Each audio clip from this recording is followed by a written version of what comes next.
A China reagiu à decisão dos Estados Unidos de revogar vistos dos estudantes chineses. Segundo a porta-voz do Ministério das Relações Exteriores, a medida é irracional. Em comunicado, Pequim alega que a prática é discriminatória e expõe as mentiras da suposta liberdade que os Estados Unidos sempre promoveram. Segundo o secretário de Estado norte-americano, a decisão vai incluir alunos com ligações ao Partido Comunista ou que estejam cursando disciplinas consideradas sensíveis. O governo também vai revisar os critérios de concessão de vistos e aumentar a vigilância sobre as futuras solicitações da China e de Hong Kong. Segundo o Instituto de Educação Internacional, a China é o segundo país que mais envia estudantes para os Estados Unidos, atrás apenas da Índia. E quem chega para fazer uma análise é o Manuel Furriela, mestre em Direito Internacional pela USP. Furriela, boa tarde, seja muito bem-vindo. Boa tarde. Como você avalia, essa decisão do governo americano, e mais ainda essa reação chinesa?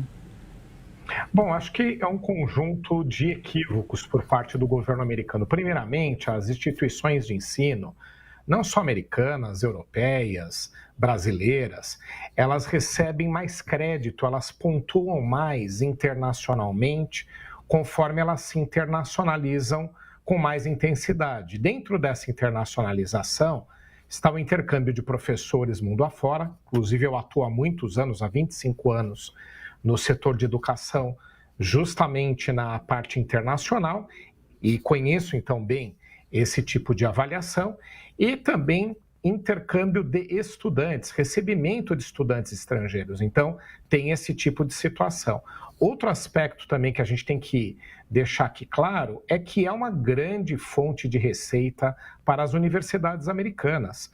A maior parte dos estudantes do exterior, eles pagam, segundo a gente utiliza aqui uma expressão propriamente em inglês, o tuition, pagam os valores, as mensalidades, os valores que tem que pagar as universidades americanas em grande monta. Então, são também uma fonte de receita para as instituições e mesmo os bolsistas que vêm com recursos internacionais.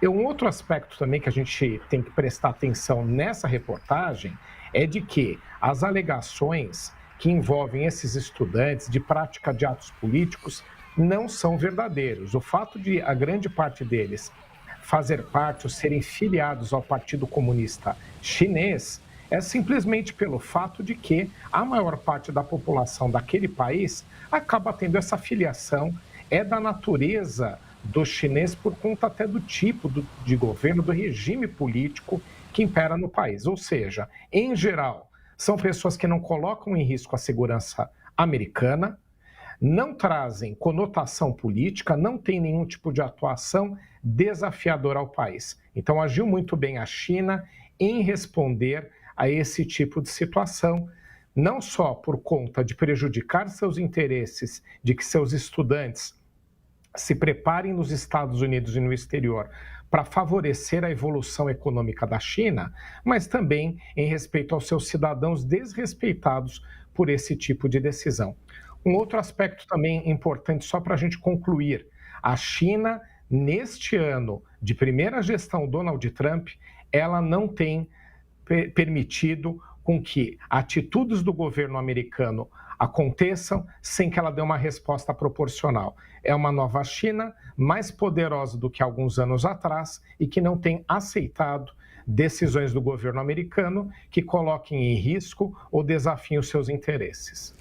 Olha, Furriela, e a Universidade de Harvard vai pedir que a Justiça norte-americana prorrogue o bloqueio à iniciativa de proibir estudantes estrangeiros. A audiência, que vai ser realizada hoje em Boston, vai avaliar se deve estender a ordem temporária emitida na sexta-feira, que impede o Departamento de Segurança Interna de executar a decisão da semana passada que proibia a matrícula de novos alunos estrangeiros e exigia a transferência dos estudantes já matriculados.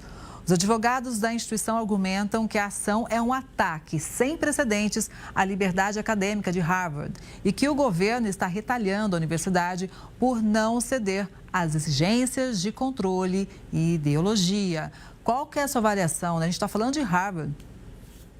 Sim, são 59 instituições americanas passando por algum tipo de restrição do governo americano, desde cortes de verbas, decisões a impedir matrícula de alunos estrangeiros, como é o caso que a gente está discutindo aqui, e várias outras que têm prejudicado não somente a autonomia universitária, mas até mesmo a sua atuação. A Universidade de Colômbia também foi muito questionada e, no caso de Colômbia, acabou se decidindo tentar atender às exigências do governo americano para continuar a receber recursos federais. Mas no caso específico de Harvard, que é a mais reconhecida internacionalmente, é a instituição mais famosa mundo afora, que disputa relevância com muitas importantes, inclusive com a de Colômbia, que eu mencionei, Oxford na Inglaterra e por aí vai.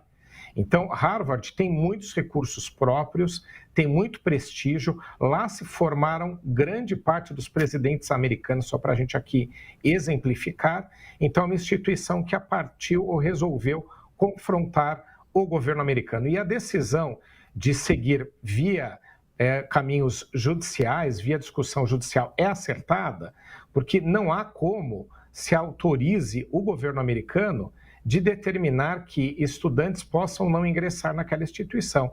Isso fere a autonomia universitária e não há nenhum respaldo para isso. Se fossem casos específicos de pessoas que talvez colocassem em risco o país, em risco a integridade de autoridades, é uma outra situação.